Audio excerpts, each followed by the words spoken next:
बृहस्पतिः शन्नो विष्णुरुक्रमः नमो ब्रह्मणे नमस्ते वायो त्वमेव प्रत्यक्षं ब्रह्मासि त्वमेव प्रत्यक्षं ब्रह्म वदिष्यामि ऋतं वदिष्यामि सत्यं वदिष्यामि तन्मामवतु तद्वक्तारमवतु अवतु माम् अवतु वक्तारम् ॐ शान्ति शान्ति शान्तिः सहनौ भवतु सहनौ भुनक्तु सह वीर्यं करवावहै तेजस्विनावधीतमस्तु मा विद्विषावहै ॐ शान्ति शान्ति शान्तिः यश्छन्दसा मृषभो विश्वरूपः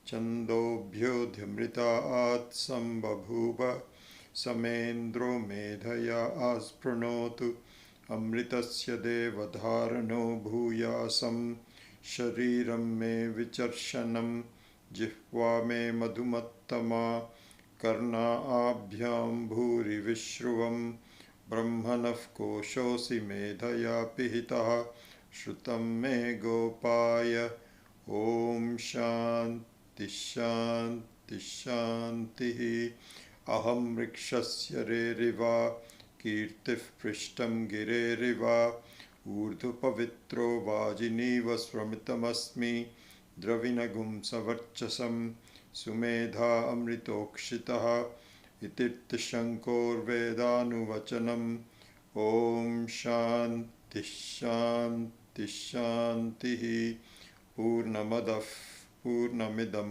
पूर्णात् पूर्णमुदच्यते पूर्णस्य पूर्णमादाय पूर्णमेवावशिष्यते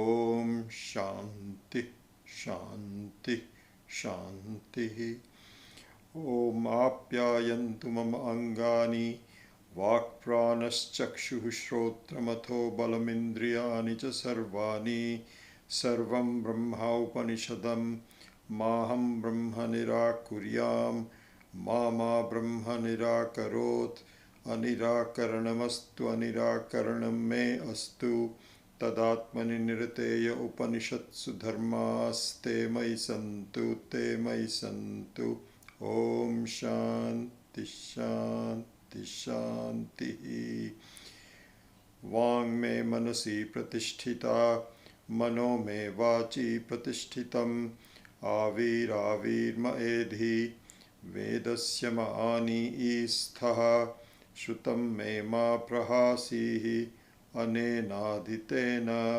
अहोरात्रान् सन्दधामि ऋतं वदिष्यामि सत्यं वदिष्यामि तन्मामवतु तद्वक्तारमवतु अवतु माम् अवतु वक्तारमवतु वक्तारम् ॐ शान्ति शान्ति शान्तिः भद्रं नो अपि वातय मनः ॐ शान्ति शान्ति शान्तिः भद्रं कर्णेभिः शृणुयाम देवाः भद्रं पश्येमाक्षभिर्यजत्राः स्थिरैरङ्गैस्तुष्टुवागुंसस्तनूभिः व्यशेम देवहितं यदायुः स्वस्ति न इन्द्रो वृद्धश्रवाः स्वस्ति नः पूषा विश्ववेदाः स्वस्ति नस्तार्क्ष्यो अरिष्टनेमिः स्वस्ति नो बृहस्पतिर्दधातु ॐ शान्ति शान्ति शान्तिः यो ब्रह्माणं विदधाति पूर्वं यो वै वेदांश्च प्रहिणोति तस्मै तगुंहदेवमात्मबुद्धिप्रकाशं मुमुक्षुर्वै शरणमहं प्रपद्ये ॐ शान्ति शान्ति शान्तिः श्रुतिस्मृतिपुराणानाम् आलयं करुणालयं नमामि भगवत्पादं शङ्करं लोकशङ्करं शङ्करं शङ्कराचार्यं केशवं बादरायणं सूत्रभाष्यकृतौ वन्दे भगवन्तौ पुनः पुनः नारायणं पद्मभुवं वसिष्ठं शक्तिं तत्पुत्रपराशरं च Vyasam Shukam Gaudapadam Mahantam Govinda Yogindra Mathasya Shishyam Sri Shankaracharya Mathasya Padmapadam Cha Hastamalakam Cha Shishyam Tam Totakam Vartikakaramanyana Gurun Santatamanatosmi. Om Vishwam Darpana Dishyamana Nagari Tulyam Nijantargatam Pashyanatmani Mayaya Bahiribodbhutam Yatha Nidraya Yat Sakshat Kurute Prabodha Samaye Swatmanamevadvayam Tasmai Shri Gurumurtaye Namaidam Shri Dakshinamurtaye Bijasyantarivānkuro jagadidam prāṅnirvikalpam punaha maya kalpita desha kala kalana vaichitrya chitrikritam maya viva vijrambhayatyapi maha yogi vayasvechaya tasmai Shri Gurumurtaye namaidam Shri Dakshinamurtaye Yasyaiva sphuranam sadatmakam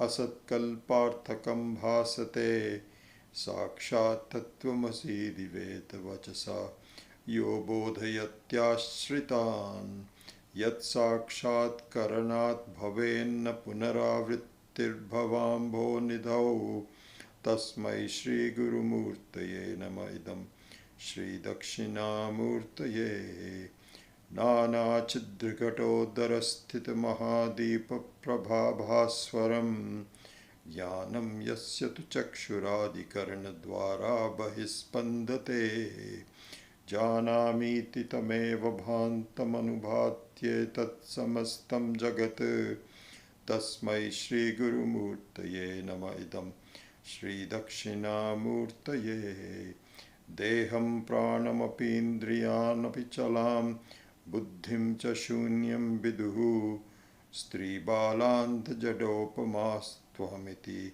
Bhranta bhrisham vadinaha Maya shakti vilasa kalpita mahavyamoha samharine Tasmai Shri Gurumurtaye namaidam Shri Dakshinamurtaye.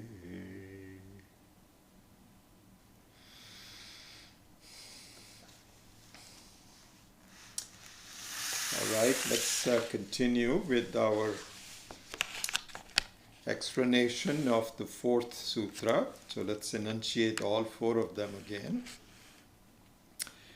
Athato Brahma Jigyasa Athato Brahma Jigyasa Janmadyasya Yataha Janmadyasya Yataha Shastrayo Nitvat Shastrayo Nitvat Tattu Samanvayat Tattu Samanvayat. So we are finishing up the review of the fourth sutra, which is Tattu Samanvayat. And this is in fact the most important sutra of the Samanvaya Adhyaya, the Samanvaya chapter. This is the main sutra. All the others are leading up to it, but this is the one which is the principal sutra of this chapter. As there are 4 chapters, 4 adhyayas, and this is the first adhyaya, which is called Samanvaya Adhyaya, based on this sutra itself. So as a result of not as a result, but as part of this explanation, Adi Shankara has spent probably the most voluminous commentary on this sutra. It goes to pages and pages. I think you have copies of that from our IIT Kanpur that I had sent out to you. And as a consequence, I don't think we will go through the details of the Shankara Bhashya in its entirety for this sutra.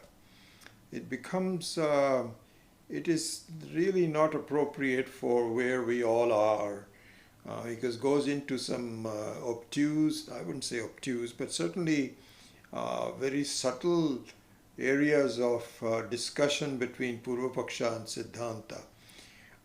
So I think having examined all that, two things come into mind. One is that with the help of Swami Paramarthananda's commentary, we have already seen the conceptual structure of what this sutra is doing. So we went through it very, very extensively, and I'm going to revise it when I do the revision for all the four sutras. But that conceptual structure should really serve as our guidelines for this sutra. That should be the main thing that we are doing, and not following the details of the Shankara Bhashya in its entirety. Having said that, I have mentioned to you last week that some of you really know Sanskritam and would like to at least get a refresher of the Shankara Bhashya, which we have been doing up to this point. So based on all of this, what I'm saying is, here's what I'm going to do. In the last class, we began the Shankara Bhashya for Tattu Samanvayat, and we didn't finish it.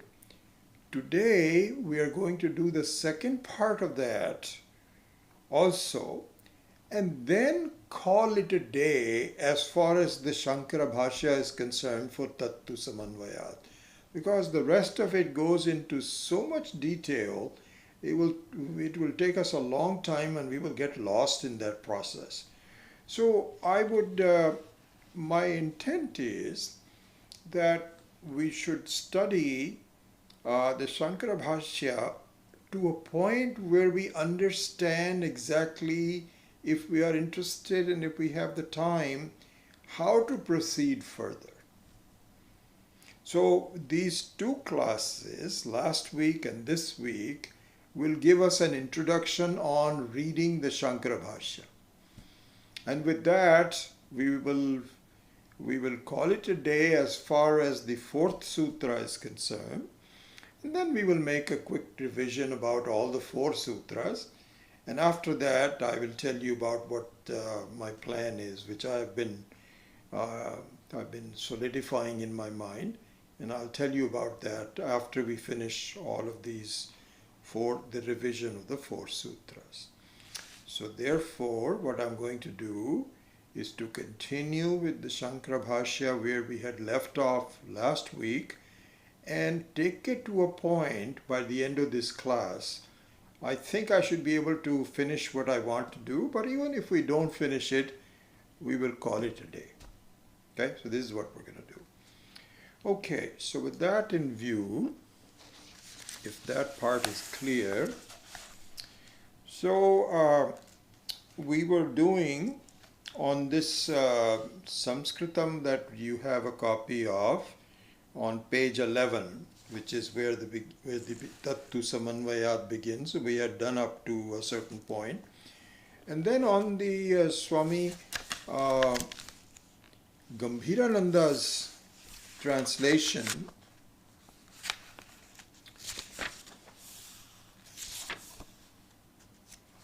we had again pointed out that the fourth sutra is on page 21 of this book, and many of you have copies of that. So that is Tattu Samanvayat, and we had gone up to, and I'll tell you where we will, when we go to it, I'll tell you exactly where we are going to begin today. All right, so with that in view, let's begin where we had left off last week.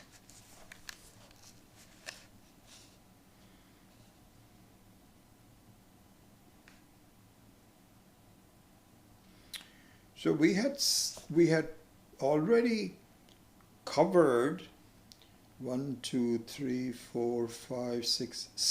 lines we had covered.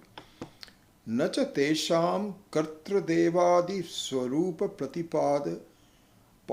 pratipadana parata avasiyate tat kenakam pashyet ityadi kriyakaraka phala nirakaranam shrutehe.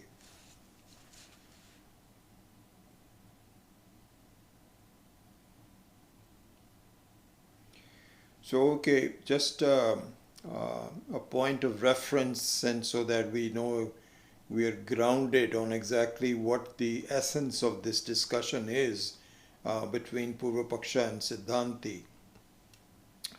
So the Purva Paksha up to this point, which we will continue to be for a little bit longer, are the Prabhakara and Bhattamata. And so, as you know, the Prabhakara and Bhattamata, they both don't even think that the principal Tatparya, the principal topic of the Vedas is Brahman. They don't even agree with that.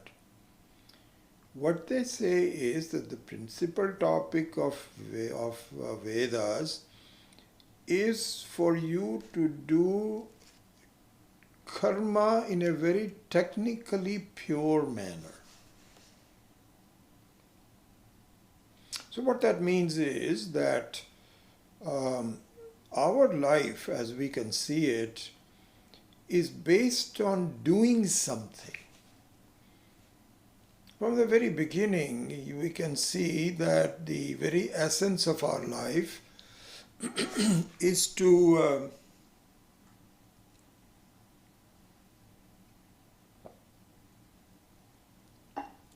improve our experiences by doing something. This is what it is all about. So what the Karma Kandins say is that the Vedas extend that concept into a technical area which is not known normally by human beings.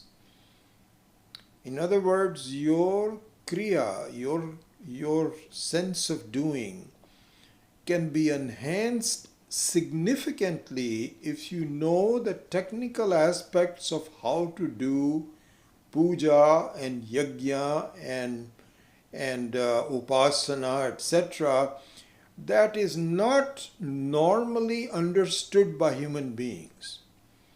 As we saw, the example is that supposing one and one's spouse, you're married and you wanted to, when you get married, you of course assumed that you're going to have children.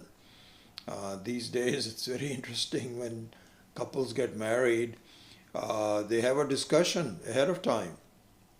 And they say, as they choose their partner based on certain criteria, and one of the criteria could be, we do not want to have children. Children are a botheration, it's very difficult to raise children, and we just want to be childless. Is that okay with you? And so the other person may or may not be okay, but when they choose, it's very possible both of them agree, yes, I also don't want a child, you also don't, well, let's get married. But really speaking, most of the people who get married want to have children. And sometimes they cannot. So they do everything that they can. They go to in vitro, this, that, or the other. They cannot have children. Vedas say, if you chant the following mantras, and if you do some yaga, some yajna, technically correct, and you are very, very devoted to this, you will have children.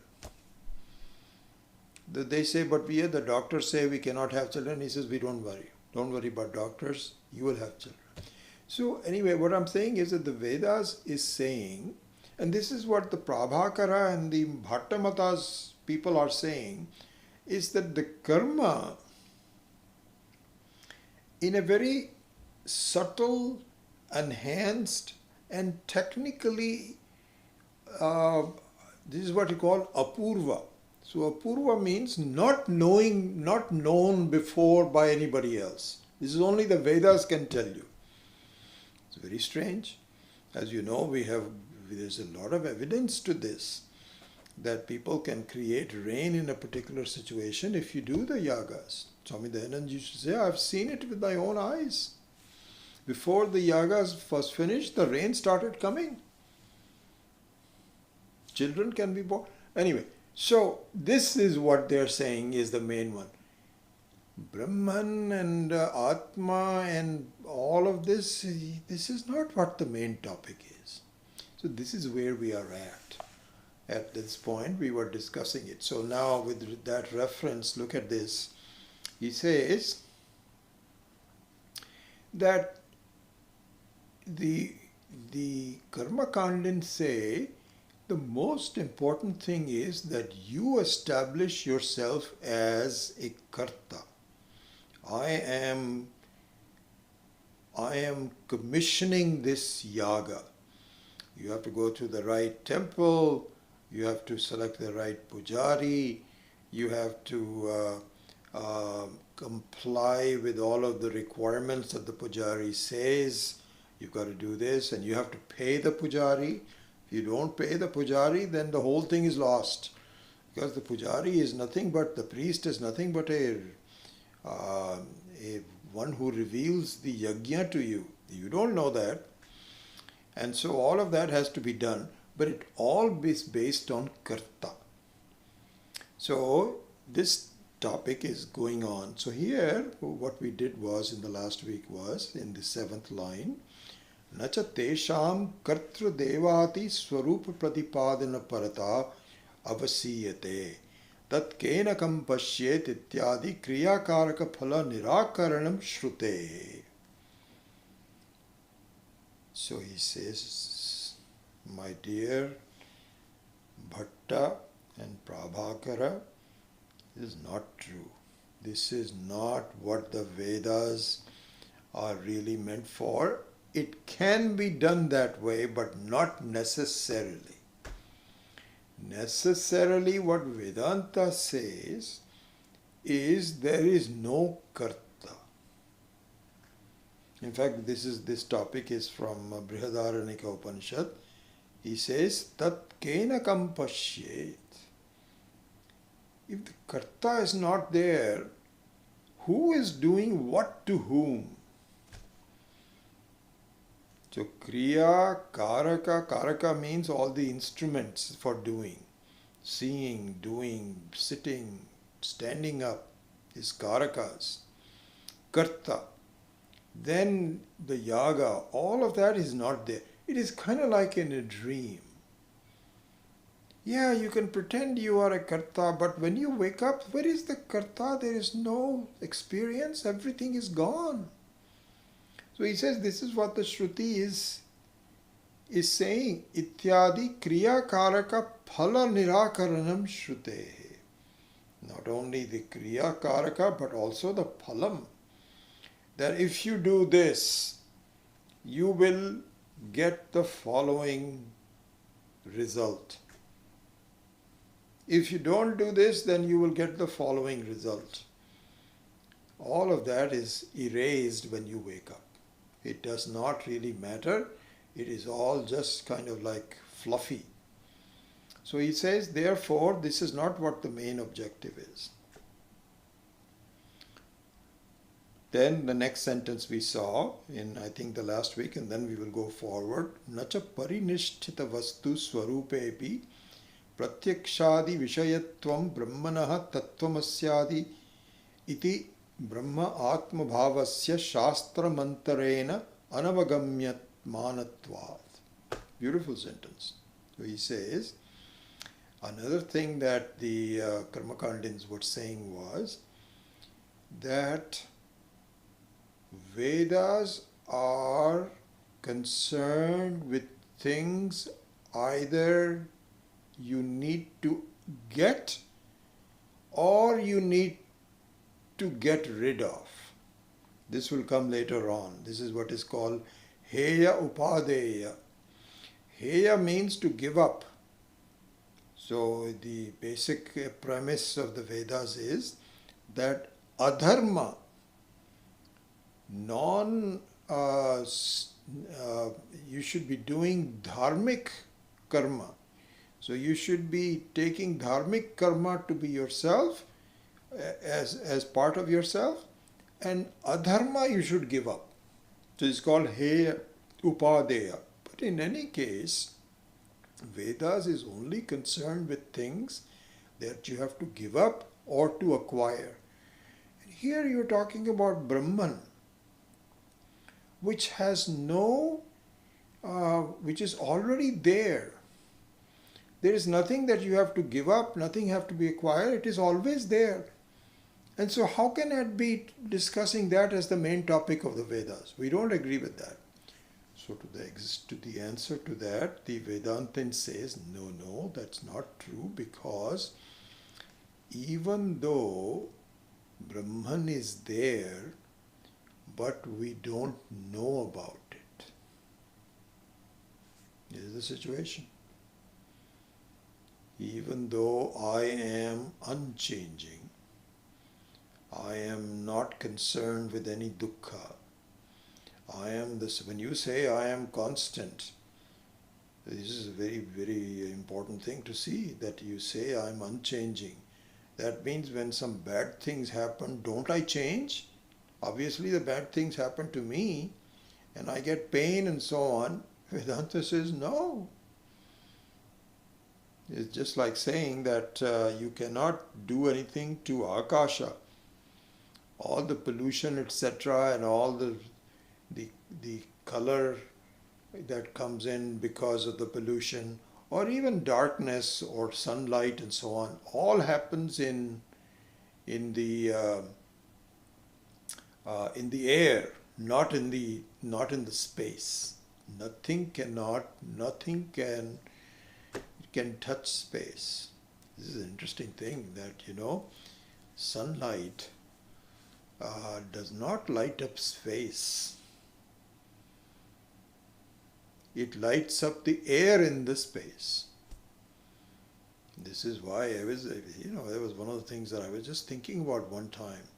How is it possible that if you go outside in the space, on a space travel, it is completely dark? The sun is shining because the sun is present all the time. In fact, if you are in space travel, you don't even have the earth shielding the sun. The sun is there all the time, but it is dark. I used to wonder, how is that possible? Until I read and I figured it out, I don't remember which one, that the sunlight is there only when there is some object. So the sunlight is subtle and it lights up things that are less subtle than itself, something grosser than itself.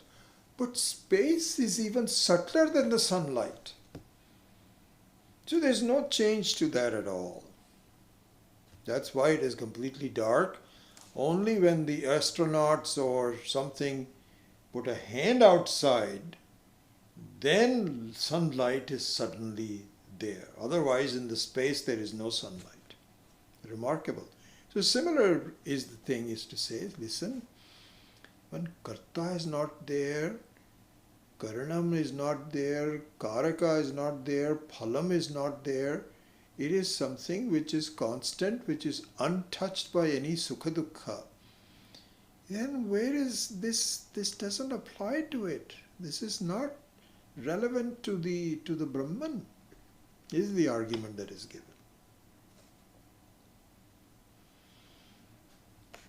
And then there is a minor argument which I won't go into the detail because it's a technical one. And so they say that, so Brahman may not be the main topic, but it has to be one of the side things that you do in order to do your karma properly. Just like you have to get wood, you have to get the fire. So these are secondary objects in order to do the yaga properly. So maybe Brahman is one of those objects. He says, no, it's not that. What are you talking about? No, Brahman is not like a piece of wood. It is the very essence of the whole experience in life. How can you say that? No, absolutely not. So that's part the reason of it. So Devatadi Pratipadana Parasyatu Swavakyagata Upasanarthatvepi na Kaschit Virodha. There's some, in fact, it's actually, let me just say this. On this sentence, Swami Gambhiranand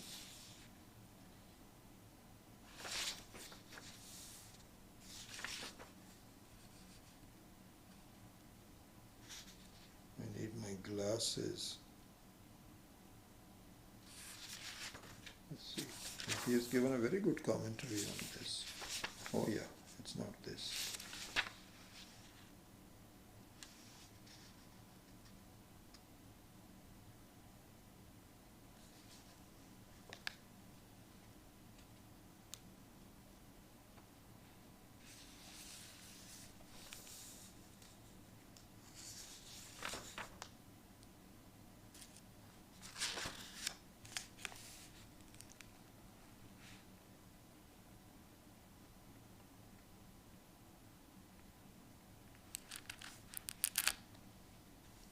Excuse me for a second.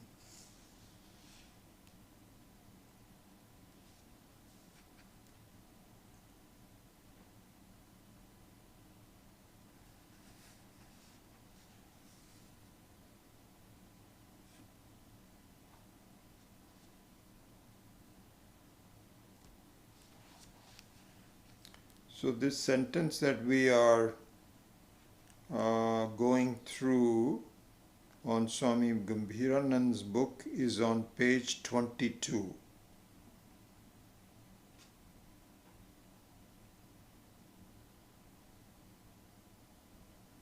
So in fact, it's interesting. I'll give you the exact translation of this sentence, the one we just read.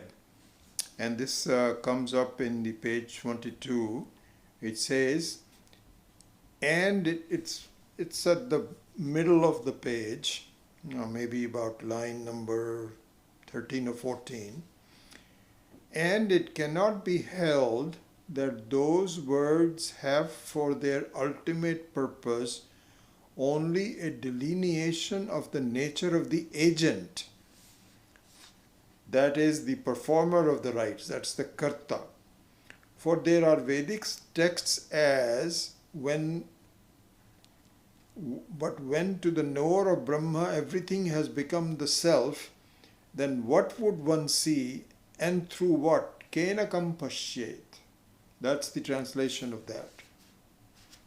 So it gives a reference in Brihadaranyaka, chapter 2, section number 4 and verse number 14. That's what it is. Which deny actions, instruments, and the result. All of that. Then in the next sentence it says, this is what I was last discussing, that even though it is already an established vastu, but it is not known yet except for scriptural texts. So it says that it stands as an established positive entity for the unity of the self and Brahma, as stated in the That Thou Art. It cannot be known otherwise than from the scriptural texts. So this is the reference to the Gambhiranand text. Now let's go back to our Shankara Bhashya again. So he says,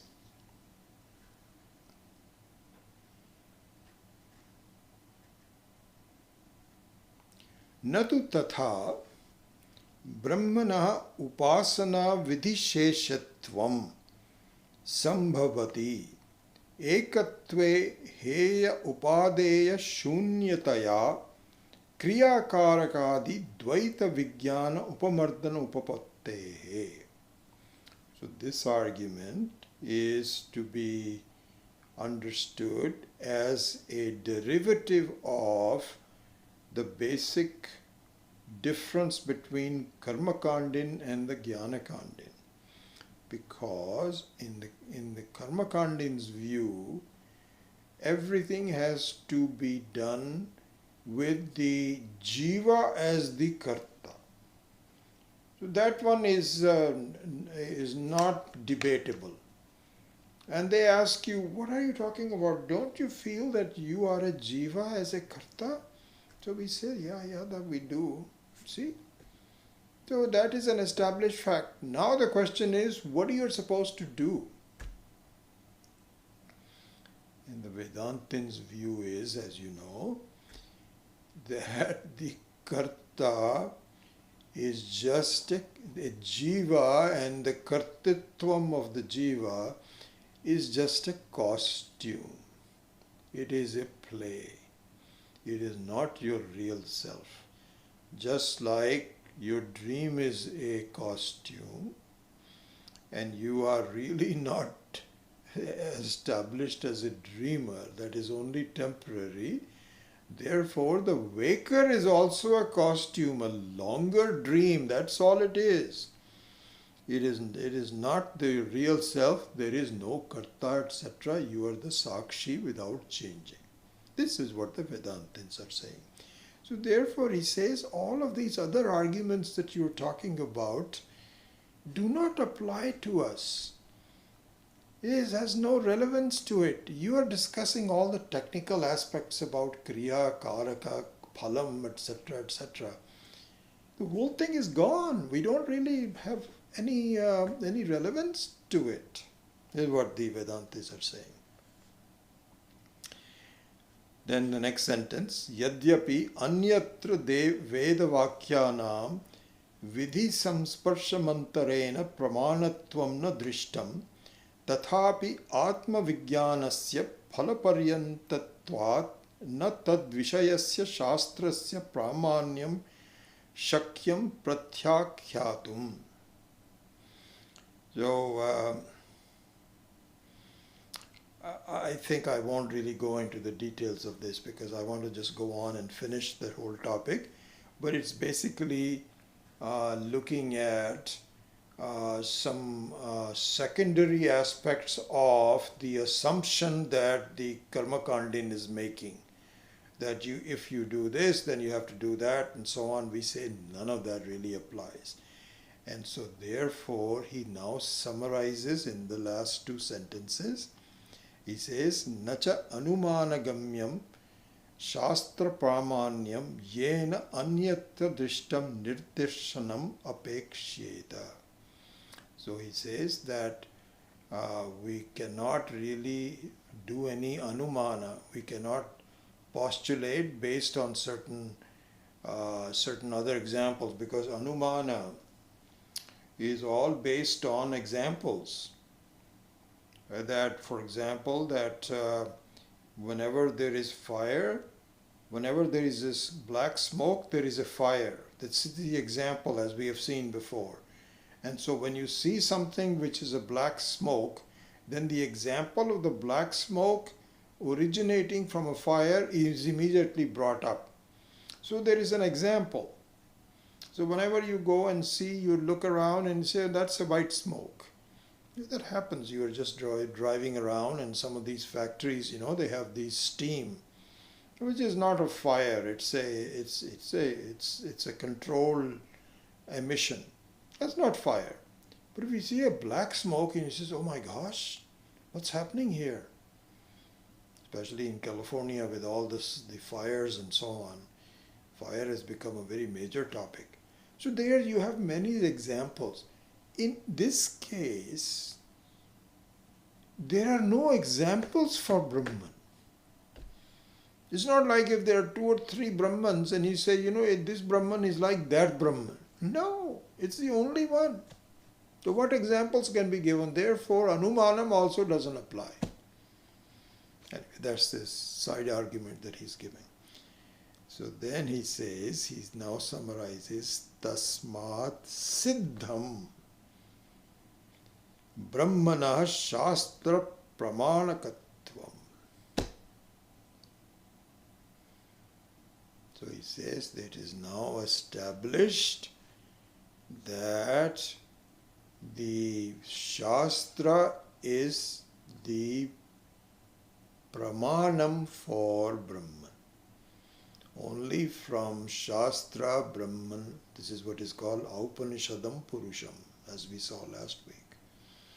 So Aupanishadam Purusham means one who is only revealed through, who is born almost like revealed through Shastra alone. You cannot figure it out any other way. Not human being cannot say that. It was interesting, I don't know if you know this magazine. It's a very beautiful magazine. I hope you subscribe to it, or if you give some donations to these people, they give it to you for free. Hinduism Today. I was looking at the latest Hinduism Today, and it talked about the discussion about consciousness, what the scientists are saying, that what the consciousness is. It's all gobbledygook. I don't understand, why don't they really look at what the Vedantins have been saying and what it is easily experienced if you look at it that way. But no, this is why it says there is a difference between intelligence and wisdom. The scientists are very intelligent people, but they have no wisdom. Anyway, that's a separate thing. So he says, Tasmat Siddham Brahmanah Shastra Pramanakatvam. So he says, this is Shastra Yonitvat. Sutra number 3. That Shastra is the Yoni, is the Garbhasthanam for Brahma. There is no other way that you can really see Brahman. So he says that is now established. Okay, we'll go up to that. Now we end this is where Swami Paramarthananda's conceptual framework is very useful. We end the Bhattamata and the Prabhakara Mata. And we go into Vrittikara Mata. And as we had explained, that there's no name for the Vrittikara. Somehow it's gotten lost. We don't know who that is. Or it is maybe multiple people that say that. But in any case, there is a segmentation of the prior objections of the Karmakandin and a rather sophisticated version of the Karmakandins espoused by Vrittikara. That now begins. So, on the bottom of the page 11, he says, Atra apare pratyavatishthante. Beautiful word, pratyavatishthante. Pratyavatishthante means he raises his hand, becomes visible, stands up. Pratyavatishthante literally means stands up. You know, sometimes there's people that are sitting there and so on and so forth, and then somebody says, may I ask you a question? So the person who is controlling will say, yes, please, go ahead. Then he stands up. So this is exactly what it says, Yat atra apare pratyavitishthante. Some other people now stand up. So this is the beginning of the Vrittikara Mata. On the Gambhirananda, this is given in. Beautiful. On the page of the middle of the page 23, there is a new paragraph which says, others stand up here. For example, Vrittikara, in opposition and say. So this is the beginning of this section. Okay? Alright. So with that, he says, Atra apare pratyavitishthante. And what do they say? Yadyapi shastra pramanakam brahma asti. You can add the word asti. Yadyapi shastra pramanakam brahma asti. Tathapi pratipatti vidhi vishayataya eva shastrena brahma samarpyate.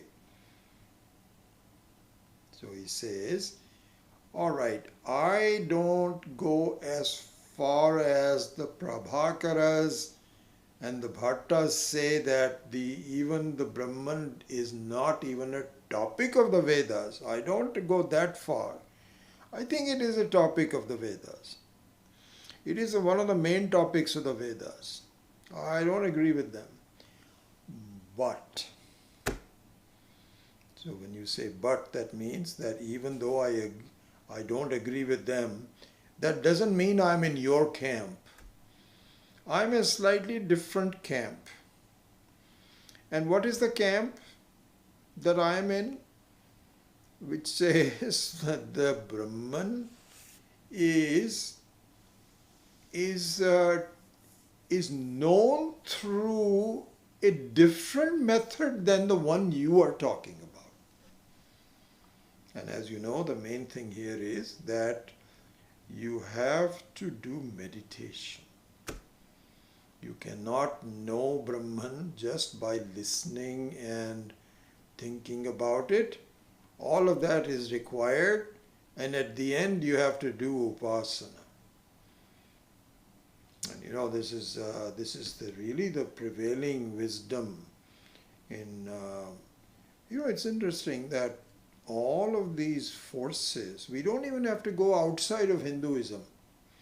It's not like they say the Muslims say this and the Christians say this, etc. Sikhs say this. No. Within Hinduism itself, within the Vedic structure itself, there are misinterpretations, misunderstandings, differences. So even today, people will say, well, you are just studying this topic as a book, which is in some way they are correct. That if you look at Vedanta study as an academic exercise, never really applying it to yourself, you are just separate from all of this, and you're doing it just for you're getting a PhD or something like this, nothing happens. But at every step of the way, we have to see how does it apply to me. This is what the whole thing is all about. Anyway, that's a different methodology. But the objections even within the Vedic structure, within the Hinduism in India also is, you are just studying this, now what you need to do, you have to go to some place and just meditate on it. Only then you will see the reality. So meditation is the main thing that you need to do, upasana, etc., etc. So this is what we think it should be done, not what you say, that the classroom and the study and the direct teaching is the most important one. We don't agree with that. So this is what the Vrittikara Mata has been saying, and now that it is being explained. So now, atra apare pratyavitishthante yadyapi shastra pramanakam brahma. Even though the Shastra does reveal Brahma, tathapi, even then, pratipatti vidhi vishayataya eva shastrena brahma samarpyate. He says, pratipatti vidhi vishayataya. Vidhi vishayataya means that the method of doing pratipatti. Pratipatti means to gain it, to get the results, is called pratipatti. So to establish the success of it, there is a Vidhi Vishaya. There is a Vidhi Vishaya. This is a very important thing actually. I've been studying on some Maheshananji's commentary on this. So he says, it's very interesting. Now we will do that some other time. But let me just pause and talk about this Vidhi Vishayataya. So Vidhi means what is enjoined for you. There is a method. So let me, in this commentary about Swami Maheshananji's discussion, let me just present it to you. He says that, look, if you want to do karma in the technical pure way, as a yajna, as a yaga, as a havan, going to the temple, or even at home, there is a vidhi for it. What is the vidhi? Vidhi is you have to clean yourself. Like you should never do puja without taking a bath. Unless you are an Eskimo and there is no water to be had anywhere, and Eskimos are not Hindus anyway. But if you are a normal person, you cannot think about doing puja without taking a shower or a bath. Not only that, you have to be wearing clean clothes. And you have to sit properly. And you have to light a lamp. And you need to have a vigraha in front of you that you are doing. All of this is called vidhi. And the vidhis for temples are even more onerous. My gosh, there is a vidhi for the home temple, but then on a public temple, the vidhi is much more onerous. How the vigraha has to be cleaned, it has to be bathed, everything, and it has to be done properly. This is called vidhi. As opposed to that, the thinking about Brahman, thinking about Atma, thinking about Ishvara, all these are the same. There is no vidhi. What do you mean there is no vidhi? No vidhi. What that means is, it is okay to think about Ishvara when even you are not taking a bath. It is okay to think about Ishvara when you are lying down with your eyes closed. There is no appropriate or inappropriate time. In fact, you should be thinking about it all times. There is no vidhi. This is the beauty of it. There is no dependence on other things. This is a very beautiful thing to see. So Swami Maheshananji pointed this out so well. He says really what we have to think about is that the study of Vedanta and the acquisition of the knowledge through the study of Vedanta has no dependencies. There's no conditions. Vidhi is a condition. There's no conditions. Anyone at any one time, the only, if you want to talk about condition, is this is what is called yogyata. It has to be, you have to be eligible for it. Like, for example, a child cannot think about Brahman. So there is a certain maturity of the mind. If you want to call it that is a vidhi, it's not a vidhi. That's a prior qualification. Other than that, there's no vidhi. This is a very important thing because there is a difference between Vrittikara Mata and the Vedantins. Because the Vrittikara says that just like anything else, there is a vidhi that you have to follow. Beautiful point. This is Swami Maheshananji made it so clear in some other context, but I'm just bringing it here. So this is exactly what he says. Yadyapi shastra pramanakam brahma tathapi pratipatti vidhi vishayataya eva brahma shastrena brahma samarpyate. So actually it's interesting, I should just point this out, from this point on, from the beginning of this Vrittikara Mata up to the end of the class. What time is it? 8:54, so we have 20 more minutes. So what I would ideally like to do is to go up to, which I don't think I'm going to be able to do the way I'm going, go up to the end of the entire first paragraph on page 12.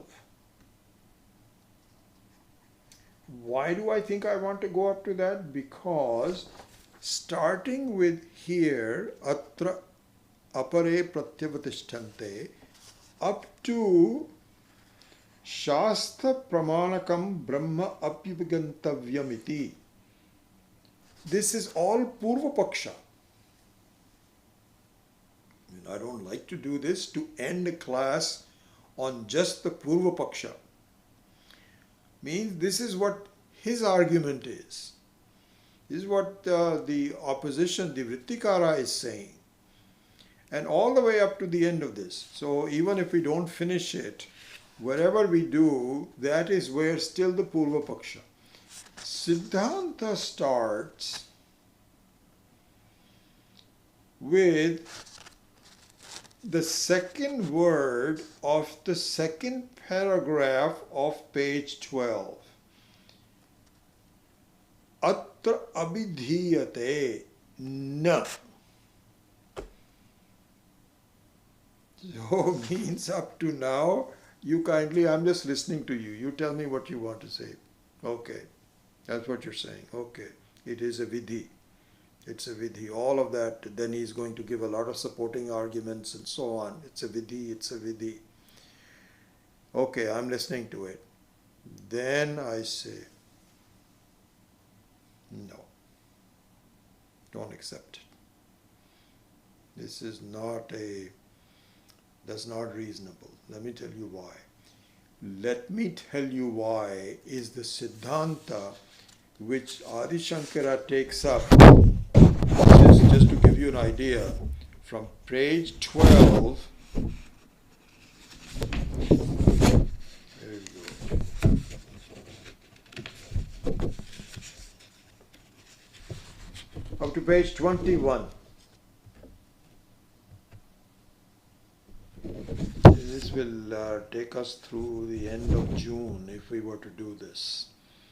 So that is why I'm saying that at least if you understand exactly what the conceptual framework is, and if you are interested on your own, then kindly either with the help of some other translation or Gambhirananda's book's translation, or if you know Hindi, then through Ratna Prabha.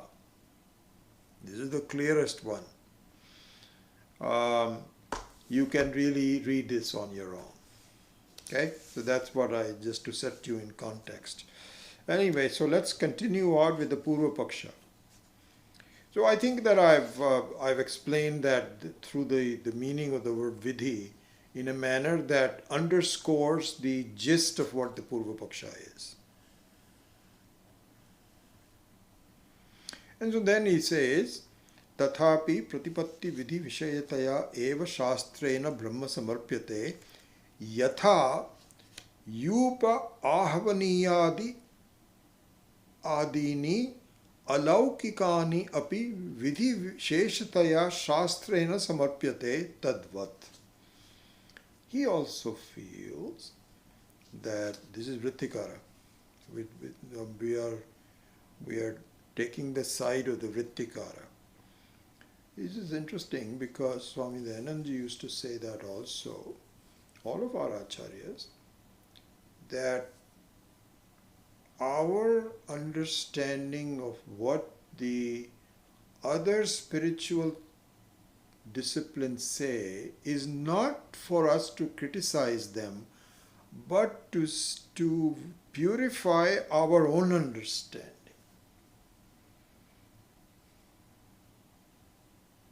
Not doing anything else.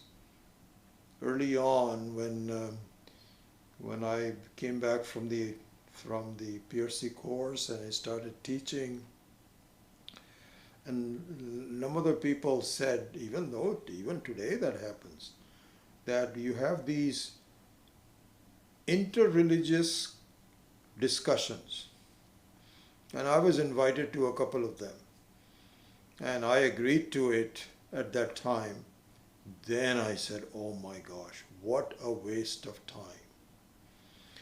So what it is that you have 5 or 6 people, and I participated in a couple of them. There is a Hindu, there is a Muslim, there is a Christian, there is a Jain, and so on. Buddhist also. And they all talk about a topic. This is what we say, this is what we say, this is what we say. There is no commonality. You have no chance to cross-examine each other. And if I'm sitting in the audience, I would be totally confused. So I looked at myself and I said, why am I doing this? For what purpose? Somebody actually asked me, he says, there's no representation of Hindus and you've gone through a course, you're supposed to know all of this. Why don't you talk? So I also said, okay, well, maybe I should do it. No. Complete waste of time. So our study of, but yet we do a lot of study of Buddhism, especially the Buddhism. And then of course the other Purva Pakshas. Why? Not because we look down upon them or anything, but we look upon them as raising objections in my own mind that I should raise and then put it down, because that's how you purify your own thinking. So anyway, that's the main purpose for it. And the Brahma Sutra also follows the same sequence. It is not to really just to put anybody down. We don't have, whatever you want to do, it's fine with us. I am much more interested in making sure that I understand it without any doubts. So anyway, what he's saying is that Brahman is also one of the objects necessary for doing Pratipatti Vidhi. What are the objects? Yupa Ahvaniyadini. So Yupa is a particular wooden post that is used for yagas. Very technical. You have to be exactly the same. This height, it has to be chiseled in a particular manner. This is all public, not for home. And Ahvaniya is, there are different kind of fires. How the fires are created and what direction they have to be put in. All of that is all technical. One of those objects is Brahman. What are you talking about? I don't understand this. But anyway, he's saying this yatha yupa ahvaniyadi ini alaukikani api vidhi visheshataya shastrena samarpyate tadvat. No. Kutaha etat pravitti nivritti prayojana paratvat shastrasya. So he says, how are these useful for yajnas? He says, because Shastra's job is to tell you what should you do and what should you not do. Pravritti, nivritti, prayojana paratvat shastrasya. So he says, this is an interesting construct in Sanskritam. Whenever you have the 5th case followed by the 6th case. So here, prayojana paratvat. Because of the prayojana means the method of What is the usefulness of it? Because of the usefulness of what? Shastrasya. So his sixth case is Shastrasya, fifth case is Paratvat. When that happens, this is a combination which says this is a pure logic. This is what one should observe. So he continues on. Tathahi Shastra Tatparya with Shastra Tatparya Vidam Anukramanam Drishtohi Tasya Arthaha Karma Avabodhanam Nama iti Chodana iti Kriyayaha Pravartakam Vachanam Tasya Jnanam Upadeshaha Tad Bhutanam Kriyarthena Samanasya Amnayasya Kriyarthatvad Anarthakyamiti Anarthanamiti. Anyway, so this is a long sentence which says that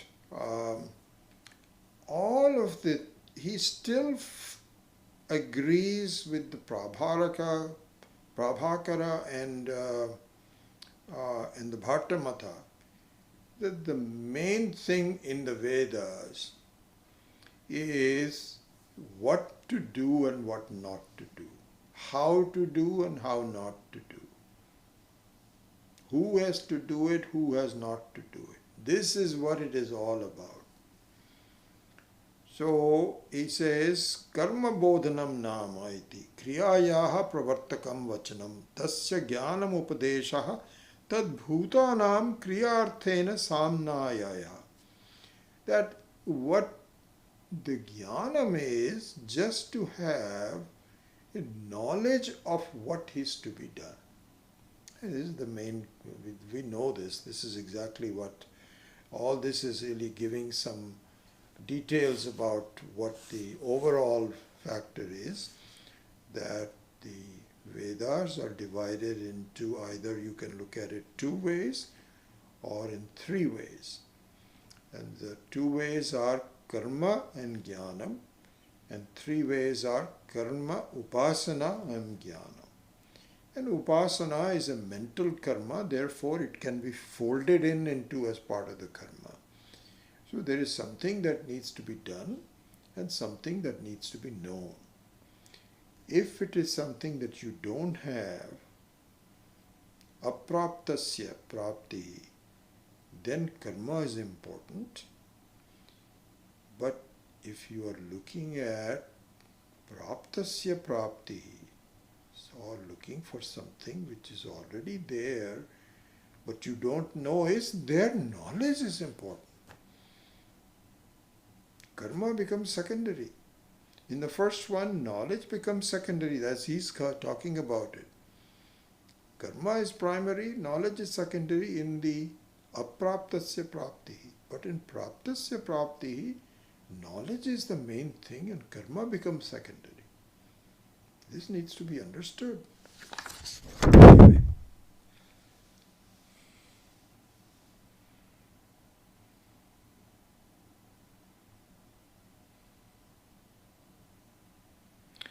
I'll just pick out some sentences because it's a very detailed one. So the third line of the page 12, Tasmat tat samanyat vedanta namapi tatha eva arthavatvam syat. So he says that if you want to be relevant, you have to be relevant again as an object of what needs to be done. I'm not sure exactly how you're going to do it, but my only offer to you is that if you want to be relevant, then you should kindly use Brahman as one of the things for you to do karma. Something like that.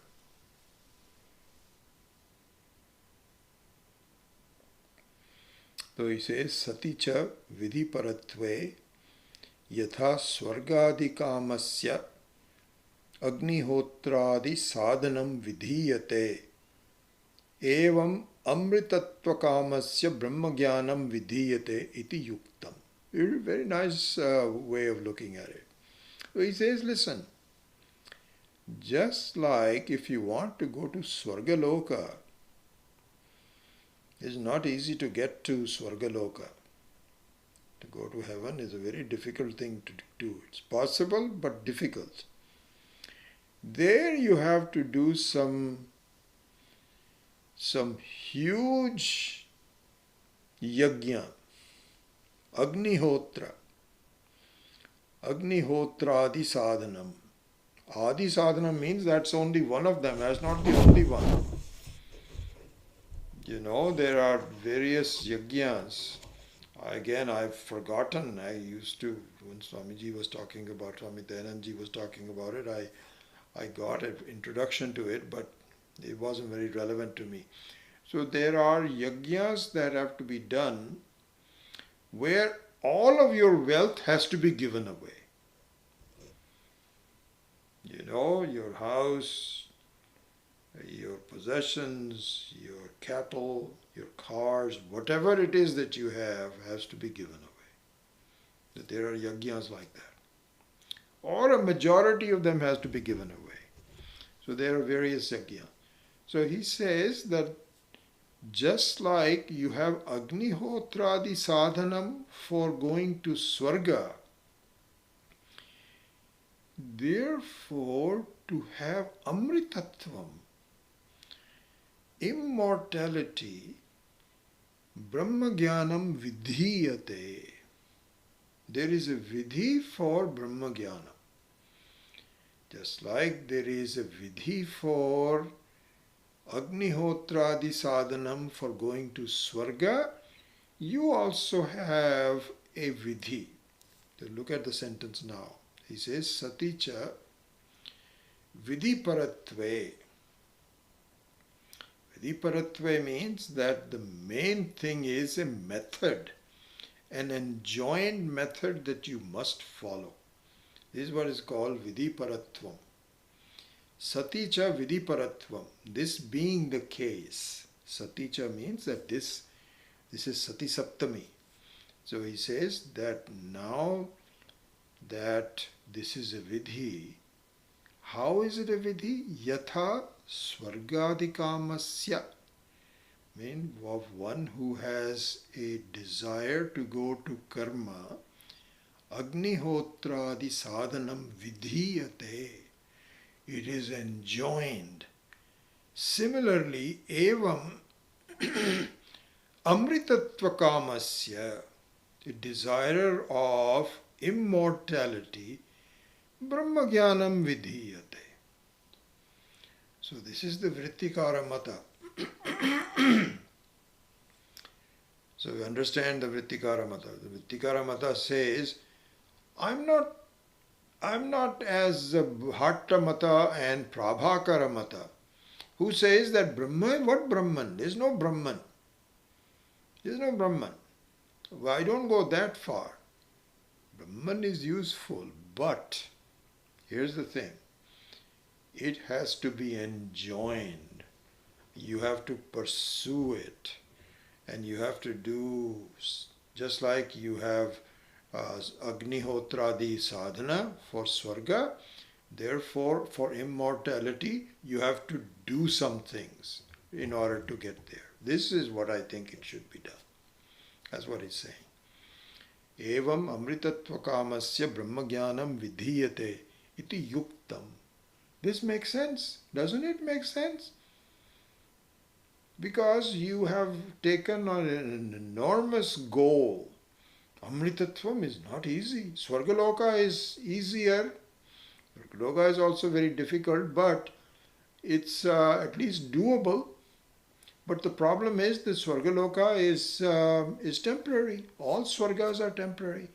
So if you want to do immortality where the time doesn't touch you, death doesn't touch you, then you have to do certain things for it, isn't it? Doesn't it make sense? Iti yuktam.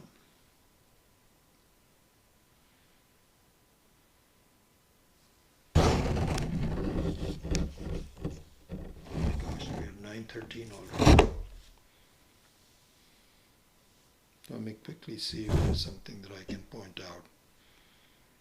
Kartavya vidhi anupraveshetu vastu matra katane hana upadana sambhavat saptadvipahana. Nanu vastu matra kathanepi rajju iyam na ayam sarpaha ityadau bhranti janita bhiti nivartatvena arthatvam dishtam tatha iha api amsari. The only thing I would point out is just a lot of detail, and we won't be able to finish it, certainly not today. That this is an interesting thing to see. So what happens is that in this discussion between Purvapaksha and Siddhanti, sometimes the objection is raised by the Purvapaksha. But sometimes, if the Purvapaksha is making a giant statement, and he is doing that now in this section which started with Atra apare pratyavatishthante, started with that, and all the way up to the end of the first paragraph, he's making a giant statement. In that giant statement, somebody can raise a hand and says, by the way, this is not, what about this part of it? Have you covered this part of it? That objection can be done by the Siddhantin. So the objection by a person who is questioning a statement can be made with anybody. So here, for example, when you say nanu, nanu means wait a second. Nanu means I don't agree. There's something that is funny. I don't understand that. So there it is done by the Siddhantins. So all I'm saying is that if you are intent in studying Shankara Bhashya, you have to know whose viewpoint is being espoused. Sometimes it's confusing. Is it the Purvapaksha that is espoused, or is it the Siddhanti that is espoused? And in doing that, you have to know who is making the big statement and who is making an objection to it. Because all objections are not done by Purvapaksha. Some of that is done by us. Even though our main Siddhanta will come after you are done. But even while you are talking, I can raise a minor objections just to say that point I don't agree with. And that gives a chance for the Purvapaksha to strengthen their viewpoint. So you allow them to do that. Then at the end you say, are you done? He says, yeah, I'm done. Okay. Then he says, atra abhidhiyate. No. And then so I will just finish it by saying, this is the beginning of the Siddhanti, the second paragraph on page number 12. Atra avidhiyate na. Karma Brahmavidya phalayoho vailakshanyat. He says, no, the difference between karma and Brahmavidya and the results are totally different. The karma phala, it comes later. Brahmavidya phala is now.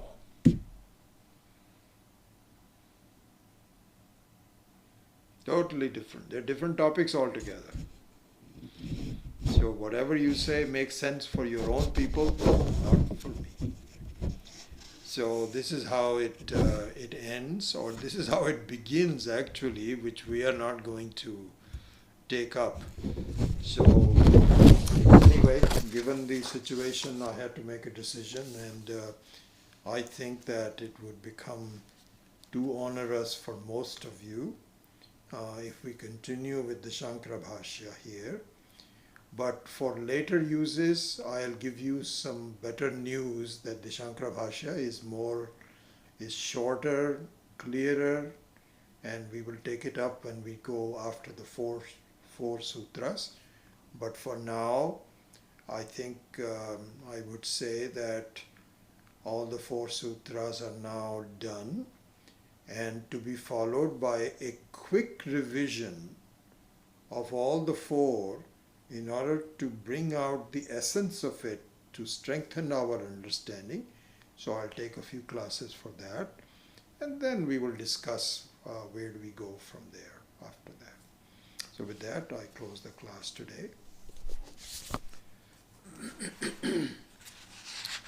Om Rahu Grasta Divankarendu Sadisho Maya Samachadinat Sanmatra Karanopasamharnato Yo Bhut Sushuptaf Puman Pragaswapsamiti Prabodha Samaye Yapratyabhigyayate Tasmai Shri Guru Murtaye Namaidam Shri Dakshinamurtaye Balyadishu api jagradadishu tatha sarvasvavasthasvapi vyavrittasvanuvartamanamam ityantaspurantam sada svatmanam prakatikaroti bhajatam yo mudraya bhadraya tasmai Shri Guru Murtaye Namaidam Shri Dakshinamurtaye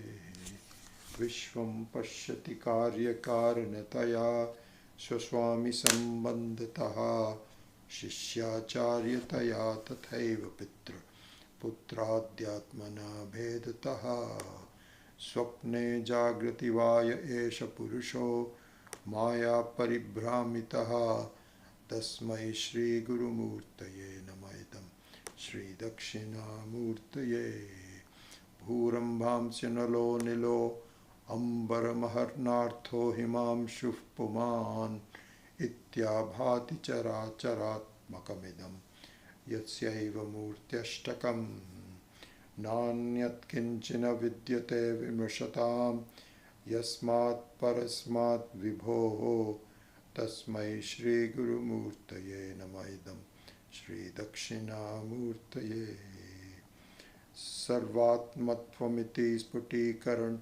sputikritamidam Yasmatamushminstave Tenasya shravanat tadarthamananat Dhyanat cha sankirtanat Sarvatmatvamaha vibhuti sahitam Syadishwaratvam swataha Siddhet patpunarashtadha parinatam Chaishwaryam avyahatam Ashubhani nirachashte Tanoti shubhasantatim Smriti matrena yat pumsam Brahmatan mangalam param Atikalyana rupatvat Nitya kalyana samshrayat Smartranam varadatvat cha Brahmatan mangalam viduhu Omkaraschata shabdascha Dvavetau brahmanah pura Kantham bhitva viniryatau Tasman mangilikau bhau Omatha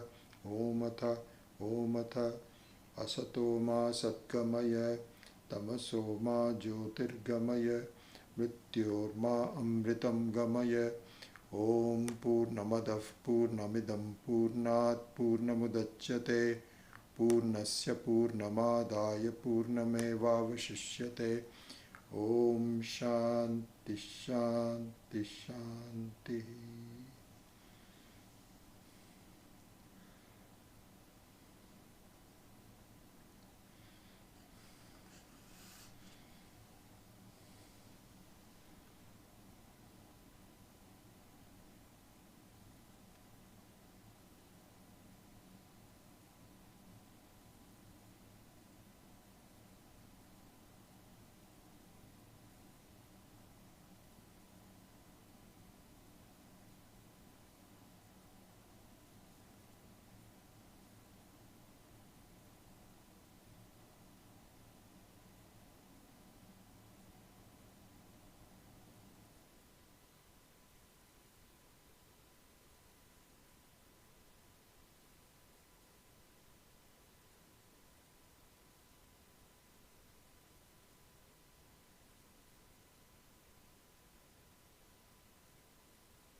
So Jaya, why don't Jaya Chaudhary says, why don't researchers of consciousness consult our Vedantic literature? Very interesting. It's just you're right.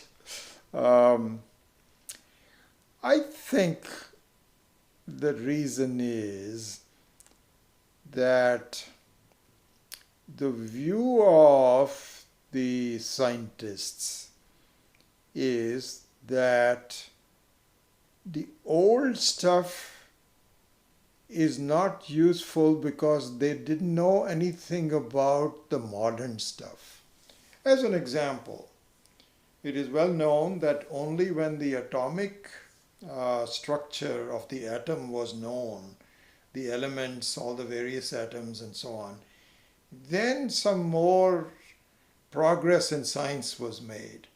So the thinking might be, I don't know, the thinking might be these guys who they might be talking about wisdom, but this is old wisdom. Nowadays we have new wisdom, which is the advent of science and so on, that they cannot possibly be telling us about this. This is one aspect of it. The other one is that it is just, I don't know. I have no idea. There's lots of reasons for that. But it is just amazing why, and then that's the other thing. There are scientists who have attempted and they have said that the wisdom of the Vedas is just amazing. But you know what? They don't pursue it to the point where you really see it for yourself. There is some reservation. And so you put your hands down and you say, yeah, this looks good, but I see that many of the scientists who are appreciative of it, never really got into it where you can explain it to anyone else and say this is how it is. Anyway, there's a variety of different things and so on.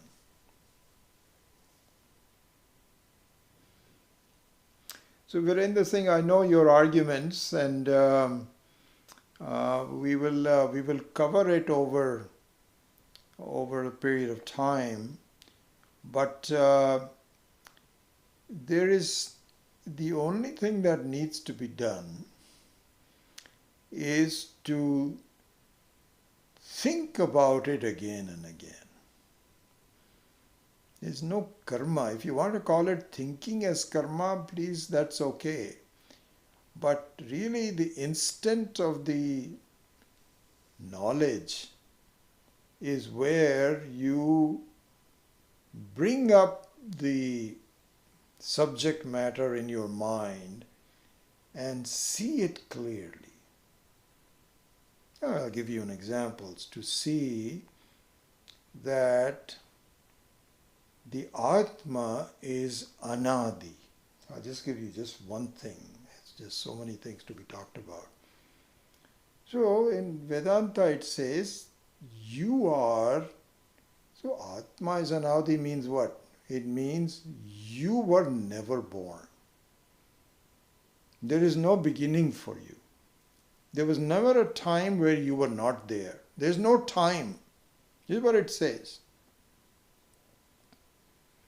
Now, what kind of a karma are you going to be able to do to understand this? You can say, you know what, I'm doing meditation, I'm doing meditation, and then I'm now completely quiet. My mind is quiet. Does that show you that it is anadi? No. Okay, so then by doing meditation, how are you going to understand you are anadi? You can't. So the only way to understand anadi is to sit down and say, why do I think I am anadi? Why do I have to think that I have a beginning? Well, it's because of a mistake. Whenever you say I have a beginning, it is beginning of a body. You have to understand that the Chaitanya Swarupa, Sakshi Swarupa, is always there. There's never a beginning for it. This has to be understood. Once it is understood, that's all that is required. There's no karma, there's no meditation, no nothing. Then you understand, my God, I cannot believe. I didn't see this before. So therefore, this traditional thinking that first you have to do this, then you have to do karma, then you have to do that, so is not there. All you have to do is to repeatedly look at it until it becomes clear to you. And if it's not clear, then you have to educate your mind through a variety of different logical statements. Why I am not Anadi? Why am I Anadi? Why am not born? What are the reasons for it? All that has to be supported, logic has to be given, but then it is just through Shravanam and Mananam, and possibly through Nididhyasana. That's what this whole thing is about. So there's no Nishkama Karma, no nothing that is there. It is just Atma Vichara, as we're doing on the Tuesday night class. Atma Vichara that's all that is necessary. All right, I think I better close the class. Good to see you all, and we'll hopefully see you next week. Om.